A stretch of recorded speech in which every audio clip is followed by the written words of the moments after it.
You know, they say that only two things in life are certain: death and taxes. And this video is kind of about both of these things. That's right, I'm going to answer an unpleasant yet important question about health savings accounts. And that is, what happens to your health savings account when you die? I've talked before on this channel about the benefits of health savings accounts. You can typically contribute to one if you have a high deductible health insurance plan, and health savings accounts, or HSAs as I will refer to them, are great accounts. They're great because they're not only useful for healthcare expenses, they can also be a powerful, tax-advantaged account for investing and retirement planning. Now, if you want to know all the details about HSAs, which are very special yet underused accounts, well, I'd recommend that you check out my video on the topic, which I'll link to in the video description. But let's get into this particular topic. Now, this content is not tax advice or estate planning advice. It's only for informational and entertainment purposes, so do with it as you wish. As I record this, we're all scheduled to die at some point. So the question is, when your life ends, does your HSA live on? What exactly happens to your HSA when you die?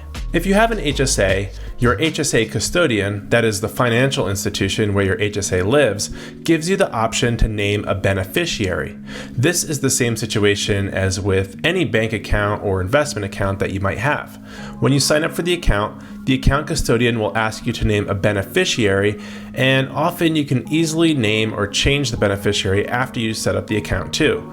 Somewhere on the custodian's website, within your account details or settings, you'll likely find that option. But what is a beneficiary? Well, a beneficiary is a person or a legal entity that's been designated to receive the funds, in this case from your HSA, in the event of your death. If you die, where does the money in the HSA go? It's important to have a named beneficiary because the assets of your HSA can be distributed according to the designation. If you die without having a valid beneficiary designation, your HSA will be distributed to your estate. And that means that those you leave behind will have to figure out how and where to transfer the assets. And if you don't have a will or other plan in place, the HSA assets will transfer to your estate, and the laws of your state will have to sort it out, which may not reflect your wishes and just leaves a bigger mess to clean up for those still living. So anyway, it's important to name a beneficiary for your HSA. A beneficiary can be one or more individuals, for example, a spouse, your children, relatives, or friends. Even an organization, such as a trust or charity, can be a beneficiary. And you can designate two types of beneficiaries: a primary beneficiary or a secondary or contingent beneficiary. A primary beneficiary is the first to receive the HSA assets when you die. They get the whole kit and caboodle. That is, unless you name more than one primary beneficiary.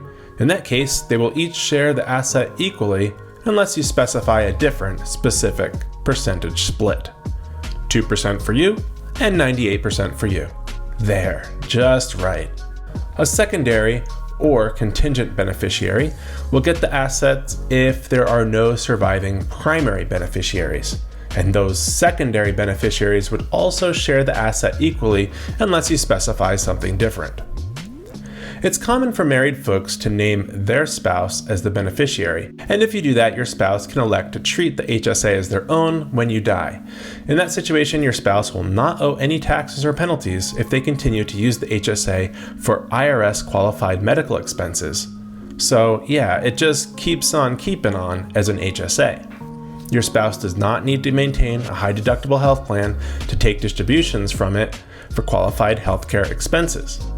Although, if they want to contribute more money to it, then in that case, they would need a high deductible plan. Because the spouse can keep using the HSA as an HSA, it's the best option to eliminate unwanted tax consequences. But what if you designate a non-spouse beneficiary, like a child, a sibling, or your favorite Amazon delivery person?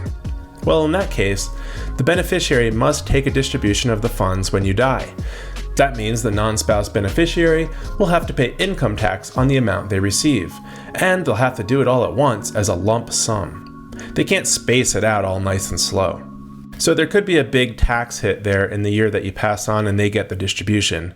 But the good news is that even though they aren't using the money for a qualified healthcare expense, they won't have to pay an HSA penalty tax, just regular income taxes.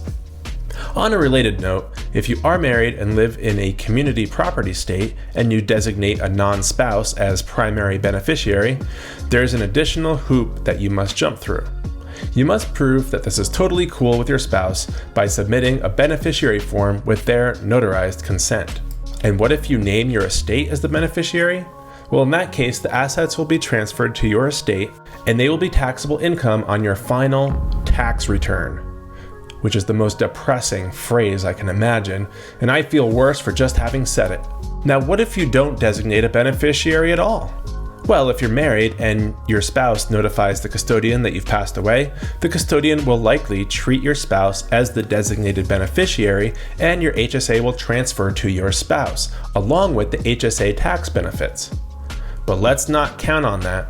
If you want your spouse to get your HSA, it's best to name them as the beneficiary. If you're single and don't name a beneficiary, the assets in the account transfer to your estate, and yes, it's included on your, don't make me say it again, final tax return. And if you have an estate plan in place, such as a will or a trust, well, that would dictate the details of what happens to the money after that. Experts recommend that you review your beneficiary designations for your HSA every once in a while. Just to make sure they're still correct and are still what you want. This way you can rest eternally assured that your HSA assets will be distributed according to your wishes. When you die, your beneficiary will likely need to complete a form and return it to the custodian before the HSA or its funds can be transferred. They should get it off the custodian's website or contact the custodian to have the form sent to them. The custodian may also want to see a copy of the death certificate. Also, if you die while owing medical expenses, your beneficiary has 1 year to use your HSA funds to pay for any qualified medical expenses that you had on a tax-free basis. But they have to be able to provide proof that these expenses were not previously paid from your HSA. Another great reason to keep those receipts, good organized records, and share that stuff with your beneficiary while you're alive and well so that they know the plan and know what to expect. Alright, that's what I have for you in this video. More than you ever wanted to know about what happens to your HSA when you die. If you learned something in this video, be sure to give it a like and subscribe to my channel for more videos on saving, investing, and early retirement. Thanks for watching.